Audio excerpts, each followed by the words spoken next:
네, 오늘 본문에선 스바의 왕이 솔로몬 왕과 만나는 장면이 나오게 됩니다.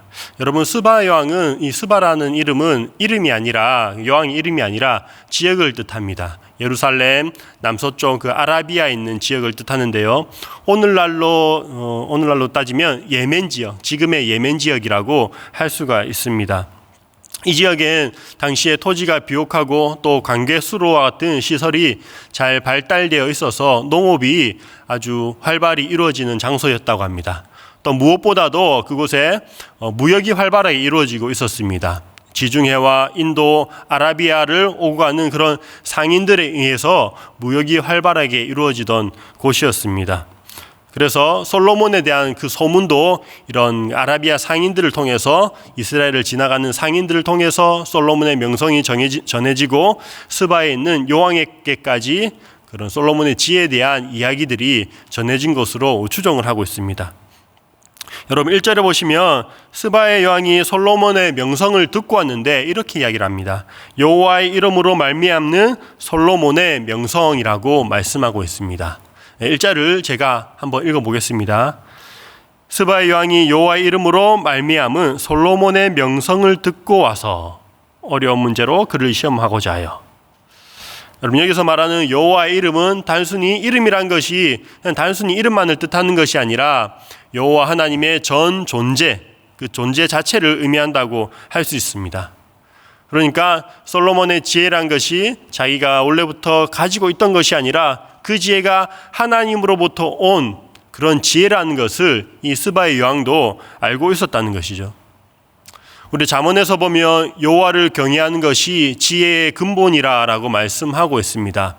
솔로몬 왕이 지혜를 얻게 된 것도 그가 왕이 되고 여호와를 경외하는 마음과 또 율법에 순종함으로 말미암아 하나님께 지혜를 구하게 되고 하나님께서는 그것을 기쁘게 여기셔서 솔로몬에게 지혜를 허락하십니다. 나라를 다스리고 재판을 슬기롭게 할 수 있는 그런 지혜를 허락하십니다. 솔로몬의 지혜에 관해서 열왕기상에서는 두 가지의 에피소드를 들면서 솔로몬의 지혜에 대해서 말씀하고 있는데요. 첫 번째가 우리가 3장에서 보았던 것처럼 그 두 여인을 재판하는 사건이 나옵니다. 한 아이를 두고 두 여인이 다투게 되고 그로 인해서 솔로몬이 지혜롭게 재판하는 사건이 나오고요. 두 번째 에피소드가 오늘 나오는 본문입니다. 스바의 여왕과의 이 대화를 통해서 솔로몬의 지혜가 얼마나 놀라운 것인지를 드러내는 사건이라고 할 수가 있습니다. 여러분, 오늘 읽은 열왕기상 10장을 읽었는데요. 열왕기상 10장과 또 9장, 이 9장과 10장에 이르는 이 부분은 솔로몬의 최고의 전성기라고 할 수 있습니다. 이 당시에 지금 이 9장과 10장에 나오는 이 시기에 솔로몬은 나라가 참 평안을, 안정을 누리게 되었고 경제적으로도 굉장히 많은 부를 누리게 되었습니다. 정치적으로도 안정적인 그런 시기에 있었죠. 솔로몬의 지혜는 이 세상에 누구보다 더 뛰어난 지혜를 가지고 있었습니다. 이런 모습이 9장과 10장에 잘 나타납니다. 그것은 하나님을 경외하고 또 솔로몬의 아버지 다윗 왕이 말했던 것처럼 하나님의 말씀, 규례와 율법들을 잘 지키고 순종했기 때문에 가능한 것이었습니다. 하나님께서 주시는 복들을 이렇게 묘사를 하고 있는 것이죠. 여러분, 우리가 구약 성경을 읽다 보면 그런 부분들을 많이 보게 됩니다. 하나님으로부터 복을 받는 사람들의 이야기가 나오는데 사회적으로 명성을 얻거나 많은 부를 얻게 되는 그런 부분들이 종종 등장합니다. 아브라함이 대표적이죠. 아브라함이 하나님으로부터 복을 받아서 거부가 되었습니다. 그 아들 이삭도 마찬가지죠. 또한 성경에 보면 요셉이 나오는데요. 요셉이 어려운 시기를 지나고 난 뒤에 하나님으로부터 복을 받아서 애굽의 총리의 자리까지 이르게 되는 그런 성공적인 인생을 살게 됩니다. 하나님께서 이스라엘 백성들을 자신의 백성으로, 자기 백성으로 삼으십니다. 그리고 하나님께서 일방적으로 약속을 하시죠.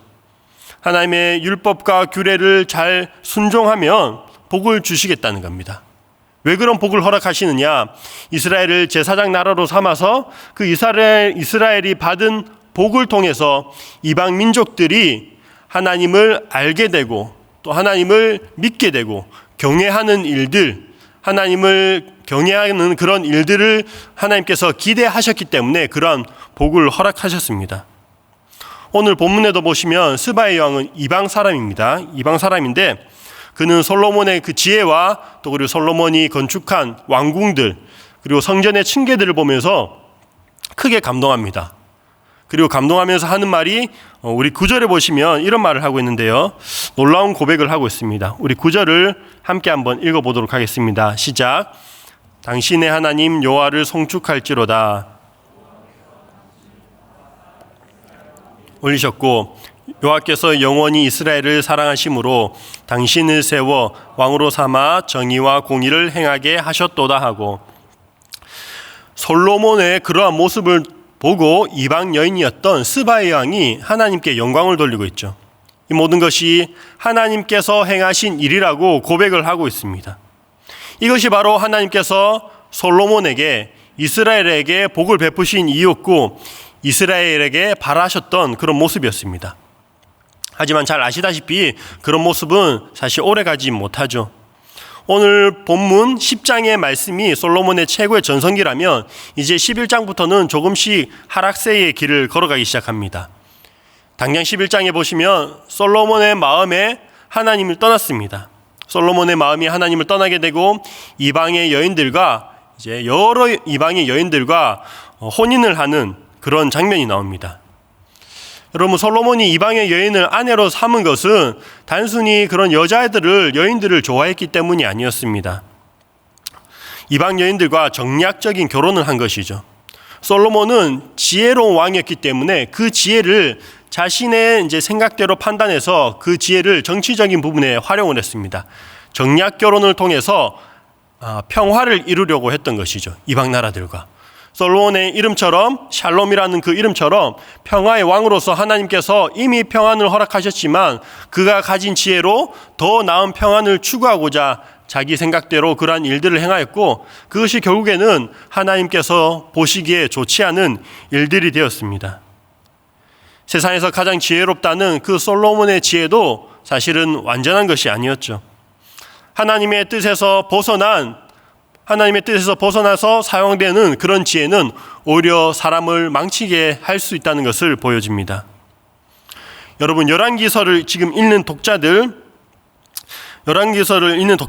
그 사람들의 열왕기서를 쓰여질 당시의 상황을 우리가 생각해 볼 필요가 있는데요. 열왕기서가 쓰여졌을 때는 바벨론의 포로로 끌려갔을 때의 그 포로기 시절에 열왕기서가 쓰여졌습니다. 열왕기서의 저자는 그런 찬란했던 이스라엘의 전성기의 모습을 묘사하고 있습니다. 역사적인 시점을 기록하고 있죠. 다윗과 솔로몬의 그 전성기의 시절을 묘사하고 있습니다.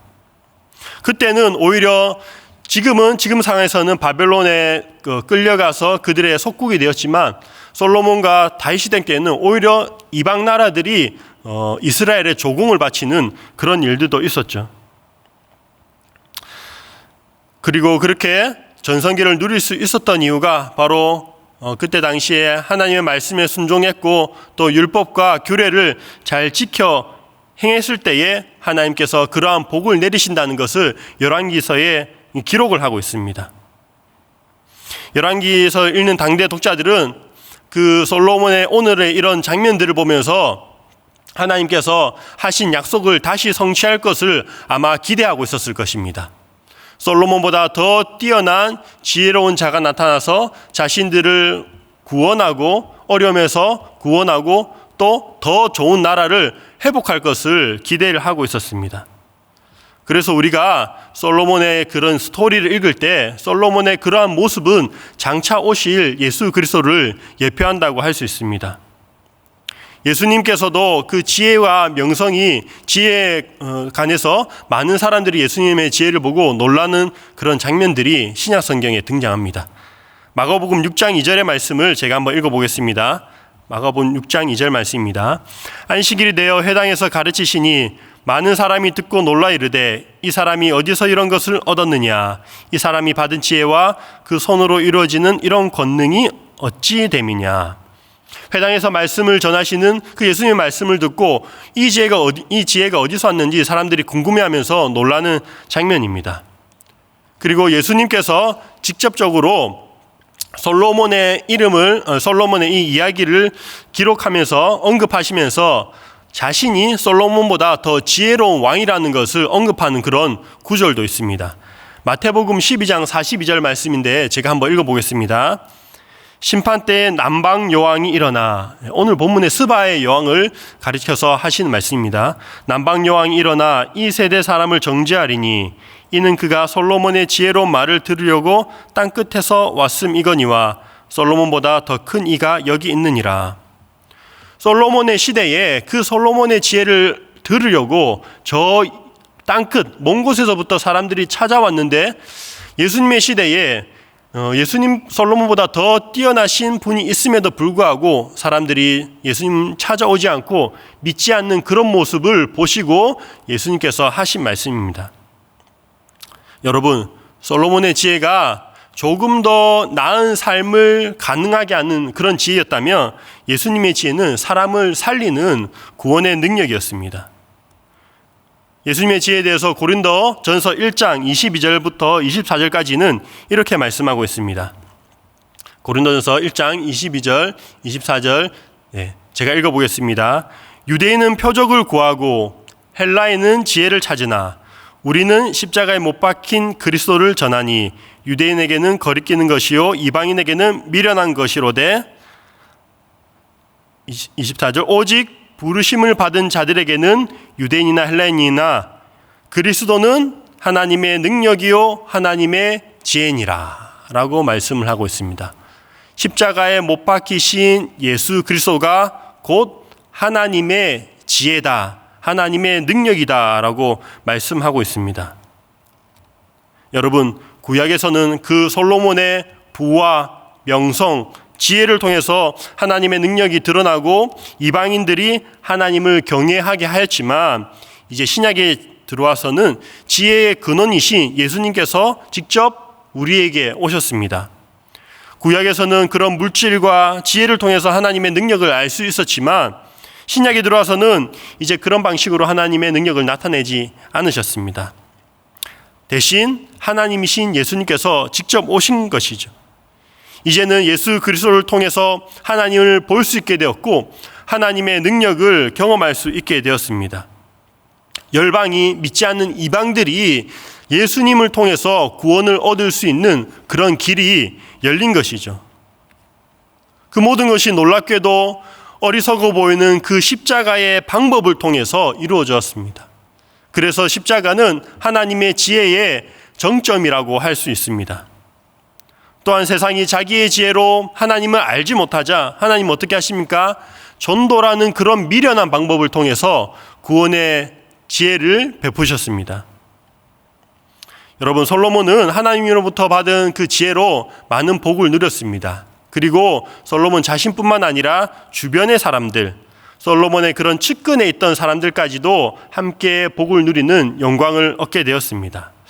오늘 본문 8절에 보시면 스바의 여왕이 또 한 가지 언급하는 부분이 있는데요. 8절을 한번 제가 읽어보겠습니다. 복되도다 당신의 사람들이여, 복되도다 당신의 이 신하들이여, 항상 당신 앞에 서서 당신의 지혜를 들음이로다. 스바의 왕은 솔로몬의 지혜를 듣기 위해서 저 멀리 약 한 2000km가 넘는 그런 멀리서 몇 방문치를 걸어서 이렇게 왔는데요. 어떻게 고백하고 있습니까? 솔로몬의 측근에 있는 사람들, 당신의 사람들, 그리고 그 솔로몬의 신하들은 매일매일 솔로몬의 그 지혜를 보고 들을 수 있으니 얼마나 복되냐, 이렇게 이야기를 하고 있습니다. 여러분, 그런데 여기서 복되다고 할 때 우리가 좀 떠오르는 그런 구절들이 있죠. 여기서 복되도다 할 때 이 복되도라는 말은 우리가 잘 알고 있는 시편 1편에 복 있는 사람은 이라고 할 때에 그 단어와 같은 단어를 사용하고 있습니다. 히브리어로 아시레이죠. 아시레, 행복을 뜻하는 그런 단어입니다. 그리고 우리 8절에 보시면 여러분 8절에 보시면 복되도다 당신의 사람들이여 라고 나와 있는데요. 복되도다 당신의 사람들이여 라고 나와 있는데, 이 당신의 사람들을 70인역과 또 다른 번역 성경에서는 여성형으로 이렇게 번역을 하고 있습니다. 그러니까 이런 식으로 번역을 하고 있죠. 복되도다 당신의 부인들이요. 또 그리고 공동성경 공동 번역 성경은 복되도다 당신을 모시는 부인들이여 라고 이렇게 그 번역을 하고 있습니다. 어떤 신랑과 신부의 관계를 묘사하고 있죠. 여러분, 인생의 참된 복이 어디 있습니까? 예수님이 우리의 신랑이시고 우리는 주님의 신부입니다. 세상에 있는 그런 가장 친밀한 관계, 신랑과 신부의 관계를 묘사하고 있습니다. 우리는 솔로몬을 부러워할 필요가 없습니다. 복된 사람은 지혜의 근원이신 예수님을 마음에 품고 있는 최측근의 사람들이기 때문입니다. 미련한 우리, 어리석은 우리에게 있어서 참된 지혜란 무엇입니까? 순간순간 주님을 바라보고 주님의 지혜에 의지하고 그 능력을 구하며 주님의 도우심을 구하는 삶의 태도가 우리의 지혜인 줄로 믿습니다. 결국 내 힘으로 살아가는 것이 아니라 주님의 지혜에 의지하며 살아가는 그런 인생이 복되도다, 복된 인생이라고 할 수가 있습니다. 여러분, 나의 지혜로 살아간다면 우리도 솔로몬처럼 어느 한순간 잘못된 길을 선택하게 될지도 모릅니다. 하지만 하나님께서 우리에게 주시는 지혜는 우리의 영혼을 살릴 뿐만 아니라 다른 사람들의 영혼까지도 살리는 지혜가 있는 줄을 믿으시기 바랍니다. 사랑하는 성도 여러분, 추석 연휴가 이제 시작되었습니다. 저는 어릴 때 추석이면 많은 친척분들이 저희 집에 모였습니다. 저희 집이 큰 집이라서 저희 집에 모였는데 저희 집만 믿는 가정이었고 다른 분들은 다 예수님을 믿지 않았습니다. 어릴 때부터 생각했던 것이 이런 생각을 좀 많이 했었습니다. 우리 집이 다른 친척들보다 좀 잘 산다면, 사회적으로 좀 영향력이 있다면 우리 집의 그런 모습을 보고 믿지 않는 친척분들이 예수님을 믿지 않았을까, 믿을 텐데, 그런 생각을 하기도 했었습니다. 솔로몬의 부와 지혜, 명성 이런 것이 있다면 전도하기가 훨씬 쉽겠다라는 그런 생각을 한 적이 있었습니다. 그러나 만약에 누군가가 그러한 모습을 보고 예수님을 처음 믿기 시작했다면 그 사람은 잘못된 신앙의 출발을 하게 될지도 모릅니다. 왜냐하면 그런 모습을 보고 나도 그런 부와 명성을 얻겠구나라는 기대를 하게 됨으로써 예수님을 믿는 믿음을 부와 명예를 얻기 위한 수단으로 출발을 하게 되기 때문입니다. 여러분, 하나님은 그런 방법으로 일하지 않으십니다. 하나님의 지혜는 십자가에 못 박히신 그리스도라는 것을 여러분 기억하시기 바랍니다. 섬김과 희생과 사랑을 통한 구원의 지혜입니다. 이번 명절을 통해서 우리 가족 간에, 친족 간에 그런 희생과 사랑과 섬김을 통해서 영혼을 살리는 하나님의 지혜를 드러내는 우리 모두가 되길 주님의 이름으로 축원합니다. 우리 함께 기도하도록 하겠습니다. 우리 기도하실 때에 참된 지혜이신 우리 주님을 바라보며 의지하게 하여 주시옵소서. 이번 명절 기간 동안 어떤 경건의 생활이 흐트러지지 않도록 우리를 붙들어 주십시오. 또 그리고 이번 추석을 통해서 영육 간에 쉼을 얻고 의미 있는 시간 보내도록 우리의 복음을 증거할 수 있는 좋은 기회를 허락해 달라고 그렇게 하나님께 기도하고 각자 가지고 오신 기도 제목으로 기도하도록 하겠습니다. 기도하시겠습니다. 아버지 하나님, 감사합니다. 하나님 아버지, 솔로몬의